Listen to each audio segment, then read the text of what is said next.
Hey, what's up, everybody? Welcome to the Unconventional Therapist Guide to Nothing. My name is Dave. I'm joined here with my co-host Greg. Together, we are the Unconventional Therapists, just two wild and crazy therapists, just doing our thing, right? Everyone wants With no regard for safety. at all. No, just kidding. Dave's Psych. just Dave's still in vacation mode, back from a long vacation, Nah, looking all tan, I think. mm, No? it's like my light bulb might be like Okay. off-white, actually. You're standing in front of the fridge for too long. That's Yeah. us, our fair skinned. Oh, speaking of fair skin, we're doing, it's opposite of that, but this is our I was fourth, like, where are you going with our that? fourth, I know, I had to turn that around. Uh, What? not speaking of fair skin. So our fourth installment for Black History Month or third? I think it might be fourth. It Yeah, it might might be be fourth. fourth. It Yeah. might be fourth. We'll have to look into that. No, I'm pretty sure it's fourth. All Did right. we ever did we ever do a Malcolm X episode? No, we didn't. I almost suggested that, and then I was like, wait, I think we did that, but then No, I couldn't remember. we've talked about it. It would be cool. We actually haven't done a Dr. King episode either, although he will be mentioned in this. But definitely deserving of his own episode. And, ironically, well, we'll talk about that kind of stuff as we get into this. Dave, you typically like to talk about questions that I've already answered or Hmm? Patreon type things. There was a question on the Patreon, but we can if we didn't. Oh, all right. So, couple of things. Yes, Patreon. This week was a great week for our Patreon community, and also started to see a little bit more interaction from more people, which was great, but also a bunch of new Patreon members. So, just really quickly, we got to give a shout out to our new Patreon subscribers, members, right? Yeah. Friends. Friends, our Patreon Right. friends. And as always, we suck at names. So I will do my best, Yeah. starting with Hanley, Hanley. Yes, you think I so? should you could have just stuck with Hanley, I think. Not Hanley. Probably not Hanley. Sarah, that one I think I got. I can't remember if we said this last week, but Sandy Garcia Sandy also. Garcia, we did say last week. How do you know? I know. Good. You are a liar Good because no, we didn't. Because also friend is of the podcast. Kaylery. Kaylery, friend of the podcast. Let's see. Is there anybody else? There was Didi Nikki. That one we already said. Welcome. Why did I bother saying it again? I was fooled. Yes. So welcome. I feel like there was another one that I'm missing, and if it's you, I apologize Yeah. ahead of But time. again, there's a group of Patreon people who we will interact with daily if you so choose. Like you just throw something on there. Little chat. We're in it.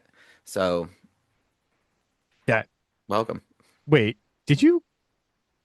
Dude, you did go I and answered. answer more. All of them? No, no. And they What had a is your caveat. deal? I answered one and then I was like, Dave's gonna get mad. Greg, it literally says, want us to answer a question in the next episode. Feel free to drop it here. You don't even read our own posts. You just respond blindly, which is literally crazy. Hmm. But all right. So I'll skip over the one you already answered. Okay. All right. So what are some ways? This is from Kaylee. What are some ways we can get motivated to do well anything during the winter? I'm struggling hard this year with it. Thanks. Love you guys. Motivated to do anything in the winter? That's a good question. I think that, what did you, so here's the thing. I think there was something I mentioned of like, the current employment too, right? Like Nope, not in the question. That was okay. Well, just what I I was read, gonna Greg. say I have a great recommendation for that, but you know, So how do you get yourself to be motivated to do anything in a time where you're feeling less motivated? I think first, like, I mean, I guess we can look at the winter, but I mean, this could apply to pretty much any time. okay. When you, so motivation, you don't just wake up with motivation. Most of us, right? Some people, maybe they do. I guess that's a thing. For me, that's not a thing. Mm-mm. I work on building motivation by setting goals or kind of trying to build routines and then acknowledging accomplishment with those when I do the steps that, I kind of have outlined. So I let's say, honestly, go ahead. What? yeah, no, I honestly just feel like it's the standard behavioral activation thing, right? Where we focus a lot on, I don't have the motivation to go to the gym in the morning in the winter. I don't have the motivation to hang out with friends in the winter or insert whatever this anywhere.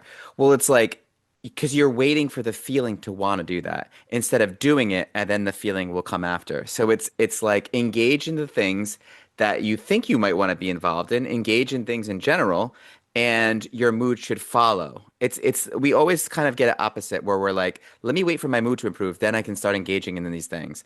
It's really like, let me just engage in things and see if my mood can follow.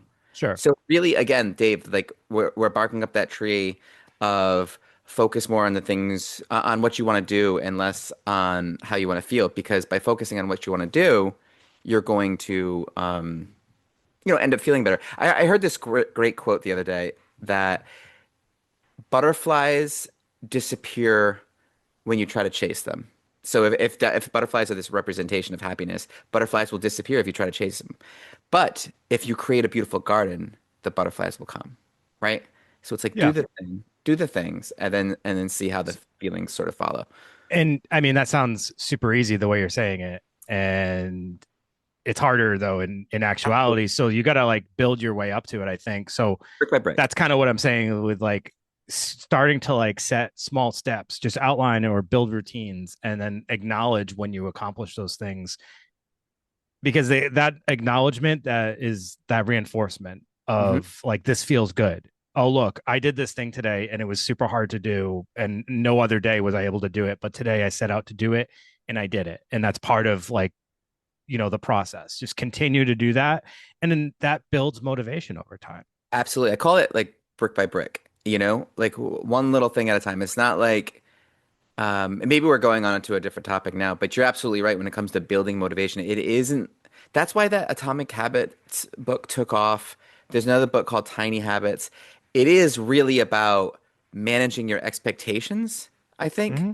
Right? So it's like, oh, if I go out and do this thing, then I've accomplished something. Well, maybe if you get up and get outside for a little bit and you let the sun hit your face for 10 minutes or 5 minutes even, or little goals first before the big goals, I think is Yeah. important too. One more question by Josh Constantino. What is one thing in the psych field that is tremendously underrated or overlooked altogether that will have a huge impact on someone's state of mind? I had a response for this. It's something that we've talked about 1,000 times, so it probably doesn't seem underrated or overlooked if you listen to us. But I feel like there's not a whole lot of talking about it in general outside of us, and that's the impact of avoidance in Mm. society and all the different ways we engage in avoidance, other than just like, you know, avoiding a conflict or, something like that. It's also like, I don't even want to deal with how stressful life is. So let me get into this video game or let me get into this thing on my phone because I'm overwhelmed and I don't want to think about this thing I'm overwhelmed in, or I have this thing that's due, but instead I'm going to get on social media and scroll and, or do TikTok. And it's just avoidance is a plague that I feel like it's probably existed far beyond even like today's society, but it's so much easier to engage in today because of that easy access to all the pleasure seeking Hmm. and Yes. instant gratification things that we can engage in instantly. The lack of distress tolerance, the lack of boredom, things like that. Like exactly right. And also, if I had to say one thing that kind of came to my mind right away, which is pretty cliche, is movement, exercise. Like these things are actually wildly important when it comes to mental health, for a variety of reasons that I'm sure could be its own episode. But But Greg, how do you explain? I've gotten 5 steps today throughout the day and I feel fine. yeah, that's not true, Dave. You're Is it right. true? It's probably like 25. Yeah. You know when you have those days when you have like 400 steps and you're like, Yeah, yeah, I do know that. Not a Those great day. days. It's a bad day, So, work on that. And so, do you admire yourself that day? Do you feel better on those days where you get less steps? My thought would be probably not. Unless you're sick, Yeah. then rest is important. But otherwise, like movement, wildly important. You ever met someone? This has nothing to do with anything. You ever met someone and you just instantly were like, I want to interview this person for the podcast? No, Never. no. I met the most interesting, strangest person recently at an airport. And I immediately, my thought was, how do I get this guy on our podcast? Should throw them on. He's homeless Ah, in an airport, but like one of those people who clearly is homeless by choice. Like, I'm just going to leave my parents' home and bring just this bag. And I'm going to go to, he was from Texas and he's flying to New York because he's going to go stay with like in New York for a while to do this art project for his friend. And the reason why I noticed him was he was in the corner of the airport playing a guitar really poorly, and his eyeballs were tattooed. his eyeballs were tattooed. His eyeballs were tattooed. And I'm not passing judgment. I talked to him for probably about 45 minutes to an hour. We talked about cults. We talked about psychology. We talked about traveling. And he actually was into like he found Scientology fascinating and wanted to know more about it. So he actually joined for a while just to get information about it because he just the like most bizarre conversation that I've ever had with someone, but it was so easy because we had so many interests that were exactly the same. But he made so Yeah. many life choices I would never make. I mean, it was sometimes like maybe you typically the thought would be to like kind of almost like pity or like look down on someone but like the reality is it's like the freedom Oh, slash I was like a little in awe of him, yeah, yeah. but also I was like series of poor life choices from everything you're describing, but also like it's amazing that you're smiling. And he almost from I thought he was from California. He reminded me of like a surfer guy, but he's from some what was it, San Antonio, Texas.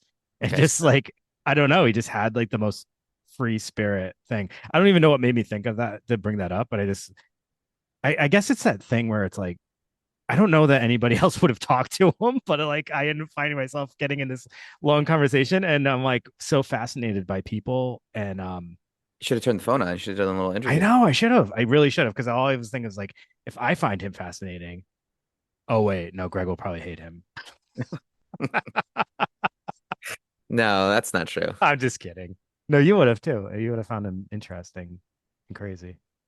Let's do this thing. I think we need to get interesting personalities on here. Is where I was going with that. I think we need some moments where we pick people's brains. All right, so you're saying we lack personality. Fair. Um, that's. All right. Maybe Yeah, you're right. Maybe that's what we need. Could be.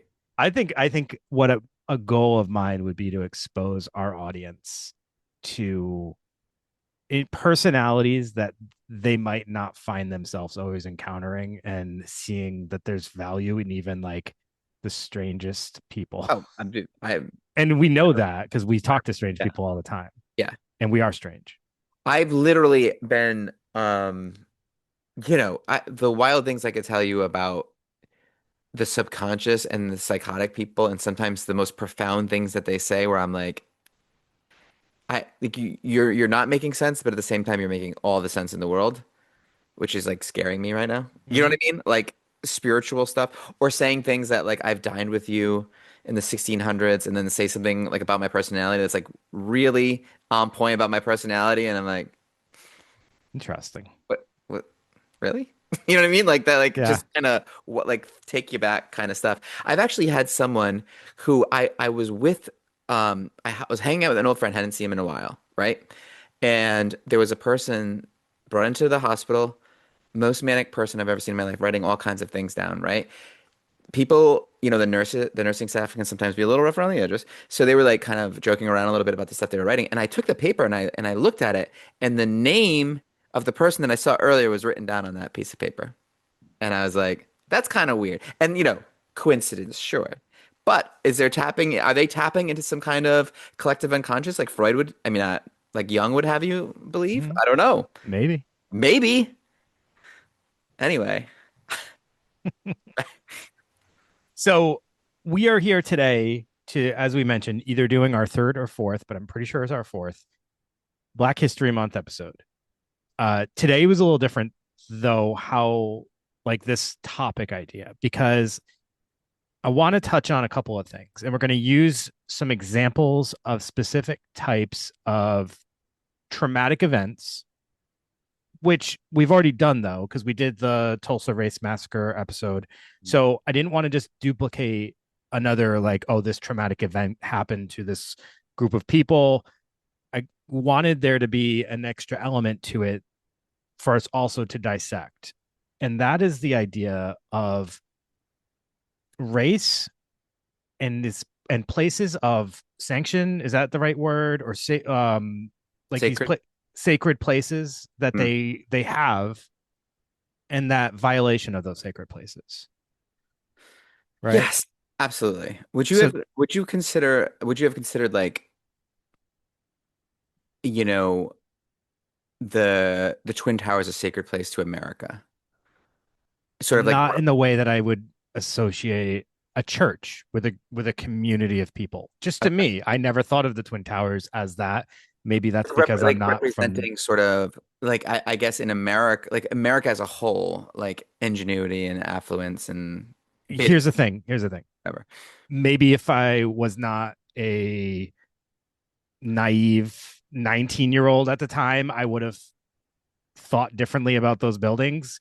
But at my age, at that time, and what my interests were, I didn't really even understand. Like, I understood, but I didn't Yeah. understand the gravity of what maybe that represented. Yeah. Yeah. So yeah, no, I wouldn't say to me at that time I would have said that. Could I say it now? I don't know. I still don't know because I just Well, it's because we they're have no not money here.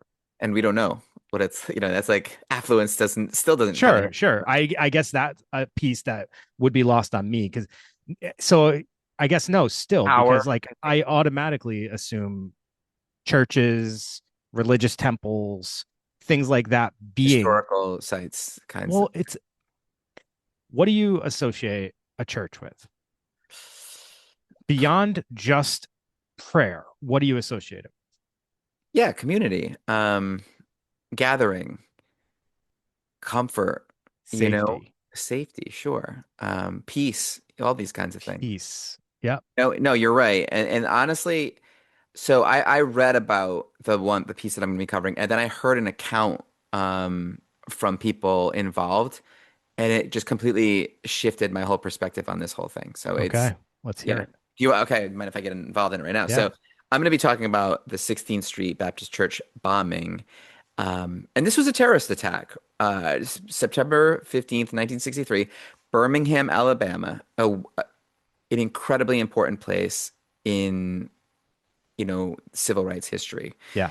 A dynamite bomb planted by members of the Ku Klux Klan, which I'll get into explaining them a little bit. I tiptoed around like getting deep into the KKK because on one hand it's important to like understand these groups. Maybe it will be an episode at one point because you don't want these kinds of things to duplicate. We want to point the era in these ways and make sure nothing like this is duplicated or glorified, right? Yeah. So it exploded. The dynamite exploded during Sunday morning services and killed four young African American girls, and injuring 20 more.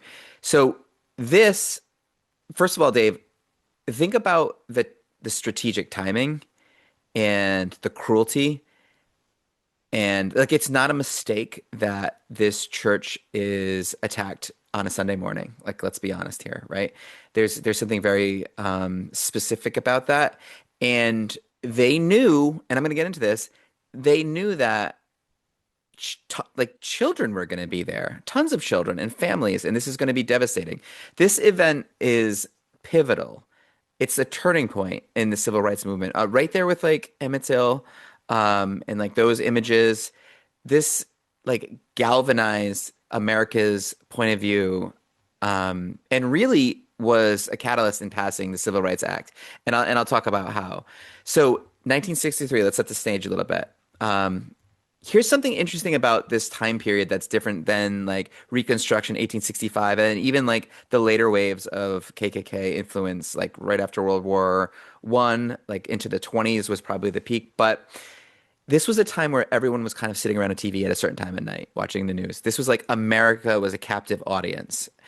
And Birmingham, like I said, was the epicenter of the civil rights movement. And a lot of the reasons why that is because there was this polarizing figure, Sheriff Bull Connor. This guy was Dr. King and his, the way I was hearing it described, it's almost like Dr. King and his advisors are almost like generals. And like this is a war.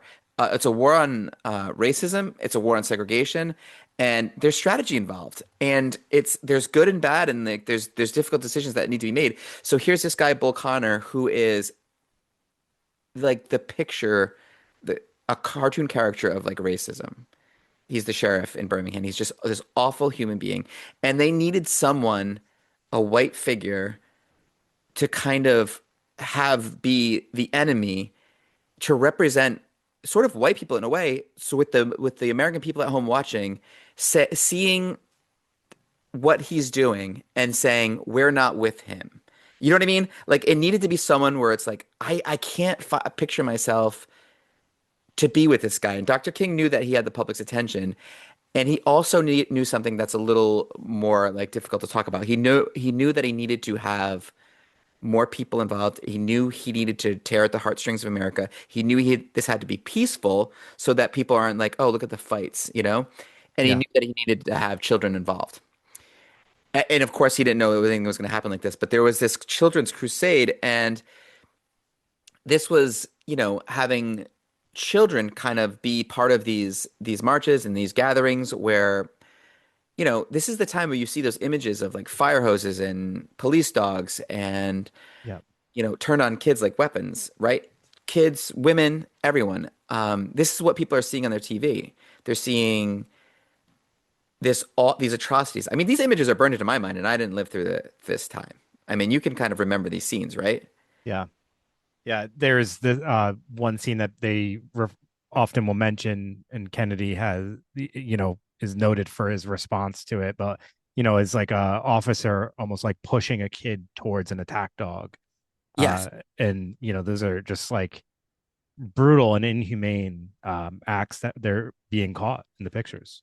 Yeah, Kennedy was grappling with this. The American people are like seeing this and are horrified by this.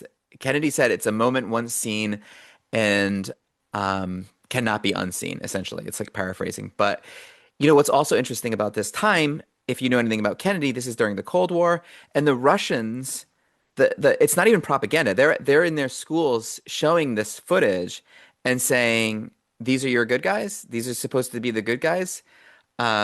Which is like just an incredible sort of like setting. And Yeah. there's like some truth behind that, right? It's like a really dark time. And Dr. King, the brilliance of this is for any of this to work, it's actually, you know, the way things how heightened racism was in this time period. For this to work, it had to be peaceful. And like to think that way and to have the foresight of that and to know that people were going to be watching and to know that the only reason why this was like the pacifist sort of approach, even though that's like the most incredible position of restraint and strength. It's just incredible to me. And And this church, go ahead, Dave. oh, well, I just wanted to point out one thing that kind of also puts some of this into perspective. So Birmingham also has the Bethel Baptist Church, which between 1956 and 1962, so like 5 years prior, 6 years prior, um, had been bombed at least 3 times in the same town in Birmingham, Alabama. Yeah, they were calling the town Bombingham. Yeah. So I mean, Right? this just kind of shows you, on top of everything we've already described, how dangerous this climate is here and still Dr. King moves forward with his idea of peaceful protests. And I can only imagine how scary it must have been to be there in that time. And he's telling you like, we got to be peaceful, we got to be, it must be like, but we're And they're going getting up hit against with this thing. violence. And Yeah. bitten by like brutal attacks. And, you know, it's just, and this church wasn't just a church. I mean, it's a church, and that's an important thing. But the symbol that you're talking about too, Dave, is like this is like the epicenter. This is like the command center for the civil rights in Birmingham. So it's a wildly important place. The KKK is taking notice of this. They're also taking Yeah. notice of the fact that they're using children, and young adults, and sort of defenseless people to get the attention of the American public, to kind of shine a light on the ridiculous cruelty going on in this like segregated, wildly segregated area of the United States.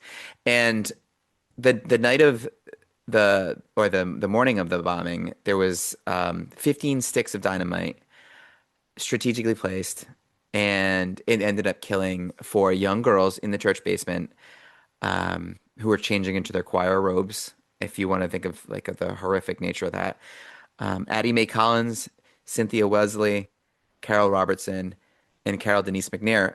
All, Carol Denise McNair was 11, the rest were just 14 years old. Crazy. Yeah. And Sarah Collins Rudolph is the 12-year-old sister of Addie Rice. She was the sole survivor in the area, blinded by the shrapnel. Two other young youths, Johnny Robinson and Virgil Ware, were killed in separate violence that erupted later that day, just to continue on. Imagine just surviving that, and then like later on that day you're killed by like just more violence for similar reasons. Um, just for a second to talk about the perpetrators here, because this is kind of a really dark piece of it too. Um, Four men identified as the primary suspects, all members of the KKK, also members of a splinter group, a little bit more of a even more extreme group, the Kahaba Boys. They were brought to justice, but they weren't brought to justice until, all right. So, for example, Robert Chambliss, this guy was like kind of the quote unquote designer of this whole thing. He was in charge. Um, they used to call him Dynamite Bob. So, Hmm. he's convicted of murder in 1977. So that's 14 years later, right? Wow. Dies in prison in 1985. Thomas Edwin Blanton, convicted in 2001. So that's, I mean, this guy lived 40 years free. The Bobby Frank Cherry, the third member, convicted in 2002. Again, almost 40 years later. Herman Frank Cash, was never charged. He died peacefully in 1994. Just like that to me is sort of the horrific piece of this. Um, Yeah. Yeah. you, you know, There's just, and it makes you wonder. So during that time, well, first off, what took them so long to finally convict them? And what was like, so the way they were finally convicted was through Robert Chambliss, at least in his case. Um, and actually, that was the evidence that supported the rest of the trials. But it was his niece, like just listening to stories growing up, and kind of growing up and being like, to her credit, being like, wait a minute, this is awful. Like it was his own family whose testimony convicted him, Mhm. which is good, Yeah. right? I mean, Yeah. it is kind of, but I just wanted to mention real quick, if for those of you, I mean, there's three waves of this kind of KKK activity. If for those who don't know, I've always like been like horrified, and like in a way, um, there's like the mystery, and the masks and the hoods. It's always been a very scary thing. I remember I used to love this movie, Fried Green Tomatoes, when I was a kid, and there's an element of that because it was always like one of these things where it would be like they would take off the hood and be like someone you kind of know, Yeah. or in a respectable position, and like they're taking it. It's just awful, right? So the first one was founded right after 1865, so the end of the Civil War. Um, don't quote me on this, but I think his name was Nathan Bedford Forrest. But anyways, a bunch of Civil War Confederate, obviously, veterans just, just built this terrorist group, targeting African Americans and white Republicans, no less, to resist in Reconstruction. So there was this weird, like, sort of like hard to follow, difficult to kind of like, politics are so fluid. that a lot of people are surprised to realize that like in 1865, like Abraham Lincoln was a Republican, right? Right. Like things kind of and like the leader, the people who were kind of opposing civil rights happened to be Democrats at the time, and things, you know, that's just history. So I mean, make of that what you will. I mean, it's all kind of So essentially, these were individuals who just couldn't accept that the world was going to change, and now there was going to be not equal rights because we know that that took a long, very long time. But yeah. there wasn't going to be slavery, and there wasn't going to be this, this dynamic that has existed for however long prior. In a lot of ways, things got worse for African Americans. Yeah. Just with like segregation, Jim Crow laws, things got really, really hard. And then, there was this second wave of this is sort of the imagery that you would be used to seeing the Second Klan, and that's from 1915 to 1944. This film, The Birth of a Nation, sort of kind of influenced a new resurgence, and actually the president, um, Woodrow Wilson, like screened it in the White House. He was Woody Wilson really played that in the White House. WW man, just really. He was kind of known for being a racist, just kind of just. I mean, what do you how do you talk about these kinds of things like right? I mean, first of all, I don't have like all the knowledge and background information to kind of speak like the same thing with H.P. Lovecraft, but it's I know he like the League of Nations was his, but didn't end up passing anyway. So um, it's just Right, complicated. right now, someone's on their keyboard. Woodrow Wilson was not a racist. I How know, I dare know. you? It's like you know what he was, and he was, and that's it's not cool. Um, Woodrow because Wilson had a black cousin. yeah, yeah. How could he be racist? And then, of course, now there's the new wave of the third clan, which is not doing great. You know what I mean? There's Oh, literally like it's not doing good. no, no. They're I not thriving. I looked at some numbers. There's literally like 40 dudes. That's it's like and at the peak, I mean, there was like there's over 2 million members at in the 1920s, but now, so that says a lot, right? I Yeah. mean. There's 10 active clan groups that remain in the United States, and I think that all of them probably low membership. So at least I hope so. I could be way off. I don't know, but it's I at least hope so. But anyways, that's that's my take or what I Yeah. found interesting about I have so much to say to that comment, but I feel like I'll probably stir up some trouble. So I'm gonna keep which my comment. the well, just about not the comment, but just about the idea of the KKK today. I just feel like Yeah, I'm so ignorant when it comes to that stuff, to be honest. I mean, I well, I honestly, just feel like everyone's attention is in different areas right now. So it makes sense to me that that isn't a hyper focus at yeah, the moment with the current climate of things because yeah, everybody's attention is on a elsewhere. bunch of other Yeah, elsewhere. communities Yeah. of people. And yeah, So hate it's is pretty fragmented these days. Hate is right. splintered. Is yeah, I mean, you're just basically replacing hate for one group towards and putting it on another. So I don't know what I don't really know what changes here to like start, I don't know, healing a little bit and getting people together. But so yeah, all right. Well, that's a good little short overview of the KKK, I feel. Good enough. Good enough. You know. Good enough. Hey, I was just thinking about it. I know this is wildly off track. Definitely fourth Black History Month. Hoodoo, Tulsa. Oh man, I just had it. Oh, Harlem. um, Harlem Renaissance. Hmm. That's Middle Passage. and Middle Passage. So maybe Hoodoo wasn't.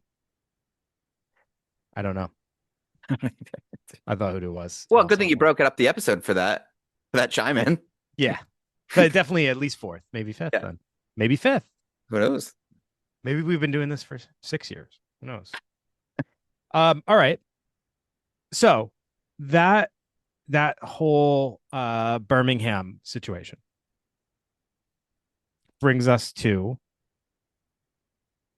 What? Brings us to you, Okay. the As church. far as like looking at the other example I was going to give, and there's a list that I found off of Wikipedia of attacks against African American churches. And when I looked at this list, I was like, wow. I mean, I'm sitting here, we're going to talk about two, and Mm, there's literally a laundry list of attacks on churches from Tennessee to North Carolina to Virginia to Mississippi. I mean, it's the list is extensive and it's wild when you think about it. But yeah, I mean, one of the more recent ones I think that has happened was the Charlestown, South Carolina one, where there was um, in 2015, yeah. 9 people were killed and another injured during a Bible study at Emmanuel African Methodist Episcopal Church. That's The cool. Episcopal, well, just say what you see. And it was the oldest black church in the southern U.S. So among the fatalities were the senior pastor and state senator Clementa Pinckney, and all 10 victims were African American. And the suspect that came in and did the shooting was 21-year-old Dylan Roof, who was a white supremacist, and he attended the Bible study before opening fire, which Yeah. to me is like one of the more chilling factors of this. He literally sat with these individuals and attended Bible study, debated scripture, they welcomed him, and then he opened fired. Mm. And like So, prayed together, that's like perverse. right. And, it was obviously there was, this was a race thing. This was about history and status of, the church itself. So, these kind of attacks have happened in different forms over and over and over again, right? And I don't think we've seen the last, and I'm sure they come in different forms. So again, Greg, one of the things I thought would be interesting for us to talk about is what the role of a church is for communities, and Hmm. specifically for minority communities, right? So like African American churches, what do they do for their community? And just a few things, and you already touched on a lot of this, and even just talking about Birmingham or our pre-conversation we had before that. One of the first things is it's about refuge, it's about sanctuary. For Birmingham, it was about activism and civil. It was a epicenter for the civil rights movement in some of these churches. Um, for some of them, it's like a social service center. There we talked about the Black Panthers and the work that they did out of churches and in their community. Like these are places where some people are going to get in the community are going to get food, clothing, health services. Then that wouldn't be typically able to do so. Um, just like it's a cultural anchor for some. So, obviously there's churches for all different communities. But like when you're with a church and that's focused on your culture that you identify with and that others in the church identify with, it feels like there's a stronger bond to it though, right? Yeah, like you get to get transported home. It's like a preservation of culture too. Yes, You know? exactly. And then there's other things. There could be like leadership development. There's, people move up in the churches. It gives them purpose. It gives them meaning. It gives them a sense of like doing something for their community, which is super important for a lot of individuals that need to like we're part of this struggle, we're part of this small community that's targeted, and I need to be a part of doing something to give back to my community. It provides that ability for that. And that it's served that function previously, and in some ways I'm sure it still serves that function for various minority groups Yeah, it's that like the heart of the community. It's always been that way. Even if and I think honestly, in what's dark about the attacks on places like this, they are attacking something very American. When you think of like even early puritanical Massachusetts, the church was the Yes. heartbeat of the community, and that's a very American thing. And it is sort of an assimilation. It is sort of a very American idea to have or at least it used to be. And I think in the best forms, it really is. And it doesn't have to be a spiritual thing, even in a secular way, having this place where we all go to take breaks from our lives and like leave our professions and our egos and everything behind to just kind of be with each other and gather and be a community. It's just kind of a Right. beautiful thing. So so when these churches for these communities that already don't feel safe, especially we're talking civil rights time Hmm. period like 1963, there's all this tension. You're talking about people who already don't feel safe Yeah. anywhere else. And they go to this one place where the idea is this is a safe place. And then there's an attack on that place. Where are you left? It's like Where what's are you the left? prices? And it's funny because like you're saying you're using like very modern words, and like people might be like, I don't want to hear that like safe place talk. But it's like you have to understand we're talking about communities, and even with the church bombing, like especially, but like where like that, no, that's not like hyperbolic. That's Yeah. reality. Yeah. That's I'm not wild. referring to your mental health Yeah, safe yeah, place. I'm yeah, talking yeah. We're not, about we're not talking. Yeah, exactly. We're your talking about physical body which safe we're not, place. which we're therapists. We're not just crapping on mental health safe place either. No, no, Great but thing. this But what we're talking about is like literally these people were in danger for their lives, obviously, and and it's horrible. this this is super important to talk about and acknowledge, and it impacts all of us. We're talking about it for Black History Month because I think that this is something that that community has always understood and had to deal with, is that even places we consider safe are not safe Mhm. the way that other communities might think they are. For them, they've dealt for African Americans, they've had to deal with that for a number of years. For other nationalities, cultures, and things like that, we are at a point in time where we are dealing with that, even for various other reasons. And what made me think of that, this is actually kind of timely, but like we just did the school shooting episode recently, right? So a place, and we highlighted that a place where a parent could send their kid, and there would be a sense of like safety. I'm sending Yeah. my kid here, or if you're a student, you go to school and there's a sense of safety. I'm in a safe place. This is where kids gather and we learn. And now suddenly with school shootings and attacks, that no longer is a safe place. Here in Rhode Island, just today, we had a shooting in a hockey rink, a place where, Kids, another safe place. It's like you say, assume a sporting event would be a place where people just go and play sports. You don't assume people are going to go in and shoot. I And now I'm at that's these kinds of places. Honestly, I wasn't even gonna bring it up, but like I would like I'm at those types of places multiple times a week. Um, and now, it's like already after the Brown thing, I'm kind of like not saying anything, but like, corner my eye, where's kind of like playing it out a little bit. Um,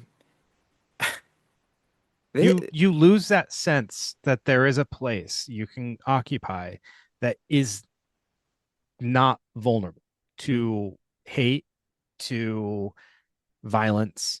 And the reason why I felt like this was an important topic to bring up is there for Black History Month specifically, is there is a whole community of people who have experienced this far longer than a lot of other communities of people, and have a very full understanding of that whole concept, and have since what was some of the early bombings, I should say, of the I mean, when I'm looking at this church bombing thing, I the earliest one I see is 1822. yeah. And I mean, obviously, in the 20th century, increased drastically. But I mean, this has been going on in that community and in that population for decades and decades. Yeah, anytime, and we saw like what happened, like the Tulsa, that's like an incredibly important episode too, because every time you develop a really strong sense of community and thrive, that is attacked too. Yeah, So that's just, I felt that. this episode to me felt something important because a lot of times when you're met with resistance, when you're trying to highlight, a community of people's struggles or their journey, you're always met with resistance from someone out there who doesn't want to see that or doesn't, see eye to eye on some of these things or just doesn't give it the importance it deserves. And then it's like, well, you do when it starts to impact you too. So, I kind of wanted to highlight that. It's like, this is something that we're all now seeing in our world. And yeah, it's sad. And My biggest takeaway from this was just like I had not, and maybe to my own sort of, it's my own fault. I probably should have known about this. Like I've always been a huge fan of like letters from a Birmingham prison or letters from Alabama prison, some kind of like Dr. King's writing. Like I've always kind of been a huge fan of just the cadence, and Mhm. it's just brilliant. But I didn't really think about this side of things and how it's almost like I was comparing it in my mind to like generals on D-Day, knowing that they were going to have to make sacrifices that were awful for the greater good, and like making these decisions to, pat for the greater good, for all his people, and just having the brilliant strategic mind of like picking that specific sheriff, having that sheriff play into his hands. Like they knew what they were gonna do. They knew that they were gonna get hurt. It wasn't like this, like when you're a kid, like learning about it, it's almost like feels like this like surprise attack. But it's like we're walking into this knowing exactly what's gonna happen to us. Yeah, Um, and they were all well aware of it and did it anyway. And to me, that's like, we could really use a Dr. King today. I mean, so it's funny because like, yeah, and in a lot of ways, and not just for like strength and um doing what is good versus what feels good. Like how much do we preach that? Geez, if he's not like the poster of that, I mean, Yeah, and, yeah. and seeking it instead of seeking safety, which is what a lot of people tend to do, um, seeking like difficulty and challenge and it's the ultimate violation is when like like to be strong, you go out and seek danger where it's appropriate, right? And the most cowardice act is there should be these places that are like intrinsically safe, like no touch zones, right? Like people's Well, cultural epicenters and churches and things like this. When you and bomb stuff and like that's awful. Hospitals. you know, that's something that I was a little apprehensive if I wanted to touch on in the episode or save this for some bonus content, but I'll just say it, and then if we get backlash, we get backlash. I totally agree. I feel like there should be some places. Maybe I do believe churches would be one, Hmm. schools would be another. Sure. Some places should be off limits. There should be an understanding that these are just, even if it's not, I don't care if it's private property or open doors. There should be places where we just say, you know what, inviting this, our politics, our beliefs into this place is probably going to lead to violence that is not appropriate for what this message is or what we're trying to accomplish here. And my fear is, if we allow things to go into these buildings, eventually someone is going to do a violent act. It's Hmm. unavoidable. There's no such thing as like you overstep boundaries and everybody behaves appropriately, right? There's always that one person, that wild card person that does some action that like makes everybody else say, "What the, like why'd you do that?" Or it's like when we had protests here back during COVID for Black Lives Matter. We have the protests going on, then all of a sudden cars are getting flipped over and on fire, and you see Rhode Island's infamous rap group is is like wrapping around them, and like they clearly aren't there for the right reasons. They're just seeing an opportunity to, you know, I don't know, to have a good time. It's like, someone's always going to ruin it. And if you open up certain doors and start to bring things in certain places, you're allowing that potential to happen in places I think that we should probably stay off limits. That's off limits. You know what I mean? Yeah, like exploiting, and it is. Hey, look, if we get backlash, we get backlash. I think like I agree with you. I So it's wouldn't it's like I wouldn't go into a hospital and where people are vulnerable in there and then like start bringing politics into the hospital because I just feel like how is that beneficial to anybody? because ultimately, because places like that should help remind us of our humanity. So it's like you go to church. Oh, we were arguing about like there's like what do you wear, a blue hat and a red hat, and they go to church together and you kneel together and you pray together, and then when you leave, you're arguing again. A hospital. Oh, the nurse is wearing a blue hat and the guy who's sick is wearing a red hat. You treat the guy who's sick, right? Because our humanity become like these ideologies aren't who we are as human beings. They're just like our opinions about how things should be run ultimately, right? And some are hateful and some are, misunderstood and this and that and the other Yeah. thing. But we're all coming from I think ultimately most people are trying to do their best. And I think a lot of people are typically coming from the best place that they can be, trying to do good. Yeah. So having these places that respects like what we have in common versus like what we don't, um, it should stick around, right? Yeah. They're the things that are going to save us, I I think. mean, if you have a problem with someone that's in that building, just yell for them to catch you outside, It's like, and just wait. Outside. That's it. Catch me outside. And if It's they have like, the car, take the danger to like, you know what I mean? That's a perfect, like, I don't know how to describe that, but you're right. It's like, if we both have the courage of our convictions, let's handle this in an appropriate place, a place made for that, right? yeah. Let's not handle it in a place where it's like, it's sacred. That's what it comes back Yeah. to. Like, I and people don't have reverence, the same reverence that they used to. And I think that's a flaw in society. I exactly. And I just hope that everyone that's hearing this is understanding the direction I'm coming from is looking at history, looking at these things we're describing here from Birmingham to Charlestown. And we're saying if we don't protect certain places, look at the innocent lives that are impacted by this. Look at the 4 lives lost in Birmingham. Look at the 9 lives lost in Charlestown. We have to protect people overall. And I understand that everyone's saying, well, the other side's not protecting. I get all that. I get the arguments, but we also have a duty to still preserve lives and those And innocent preserve these lives. places where, because what happens if these buildings or these places that represent like culture and community and togetherness, what happens if they become vulnerable and are always attacked? Well, what happens is they disappear. And then when that cultural hub is disappeared, then like is there no more community? Is it, I mean, at a time where we need community more than anything, Yeah. right? There's no more community, there's no more togetherness, there's no more, sanctuary, there's no more place where we can kind of hear each other out and see each like the similarities as opposed to what's different. But you're right. Hey, Um, Greg, one more quick thing.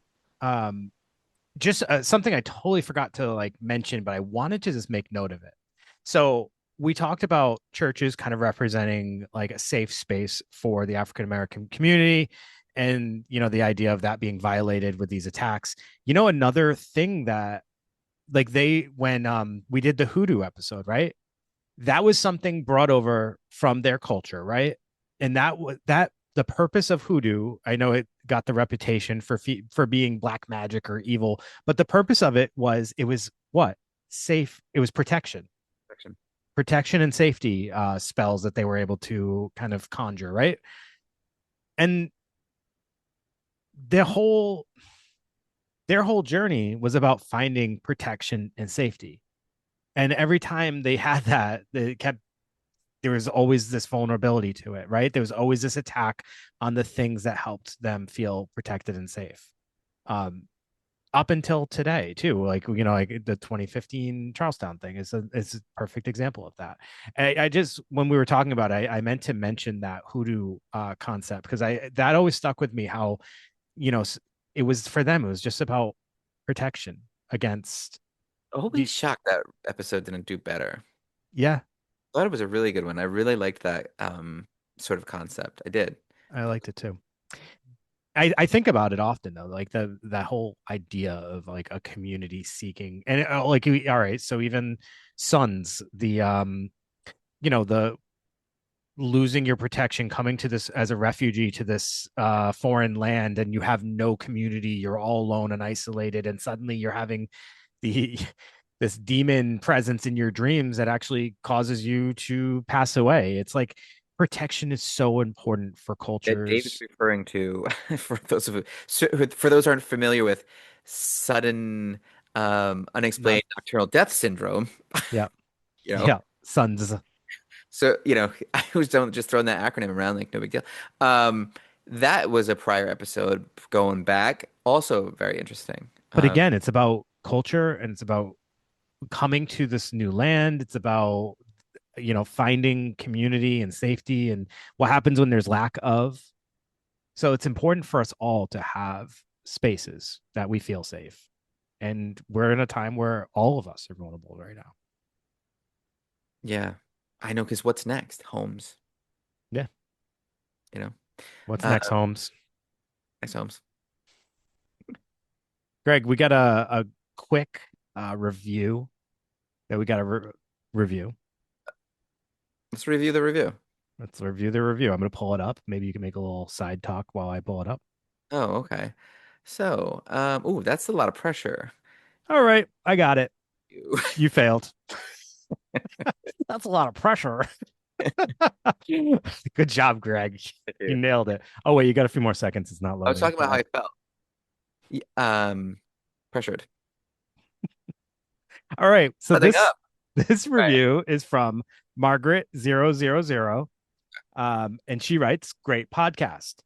I listened to the episode about acceptance and commitment therapy, and it was so helpful. Dave and Greg did a great job explaining it, and I was able to apply it to my life after listening. I have a chronic illness, and this theory has been so helpful. I'm looking forward to listening to more episodes. Margaret, I hope you have listened to more episodes. I hope you're listening to this episode. Um, we did that episode for a variety of reasons, but particularly for individuals like yourself who are dealing with chronic illness and chronic pain and all that stuff, because it is an approach. The ACT approach is definitely an approach for individuals like yourself. So I'm glad you were able to find it helpful, and that is Did you see super the helpful. other review or comment about the ACT episode? Oh yeah, yeah. Like, Well, someone said you know that you don't know anything about it if you're referring to it as ACT. which is completely, which I've heard Stephen Hayes refer to as ACT, Yeah. and ACT. You granted, Um. if the approach should be set, but was that the takeaway from the episode? Uh. I think my response to that individual is get bent. Yeah, please. Yeah. Why don't you, how about FUCK you? You know, is that how you're supposed to do that? Anyways, I love people. but we're not bitter. We always say like all reviews are welcome.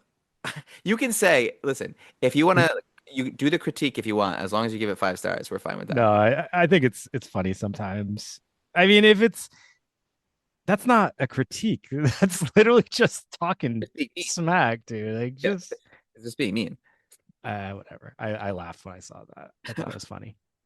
All right, everybody. Again, thank you for tuning in, but definitely catch us on Patreon. And we apologize. We were going to do a re-release last week. It didn't work out, so we didn't. There it is.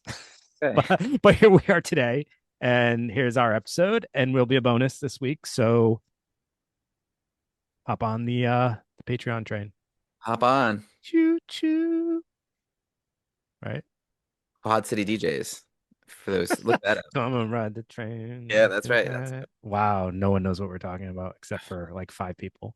or Okay. whoop there it is and hoop there it is. There was Wait, two. what was the first thing you said? There's No, whoop whoop. whoop. Whoop. There's Did you whoop. say whoop? No, there's two. You said Songs that whoop. came out like right around the same time. Like whoop there it is and whoop there it is. No, that was whoop. There's two. I don't know. Maybe someone can help me out on Whoop the let the Patreon. dogs out, I think it was, Greg. Yeah, yeah, yeah. Who let the dogs out? Baha Men. Yeah. Yeah. Okay. Oh, and also on a sad note, Robert Duvall passed away today. You know, Godfather, Apocalypse Now, legend. Kicking and screaming. Soccer. Really? For me. Uh, Four Christmases. That's one of my Yes. Yeah. You know, I was trying to figure out what movie he was a dad in, and that was it. That was literally it. That I swear to God, I'm not even lying. I was trying to think of what movie that was. He was good in that. He's great. Yeah. Tom Duvall's man. Yeah. All right. All right, everybody. Thank you for tuning in. We will see you next week. Have a great night. See you later.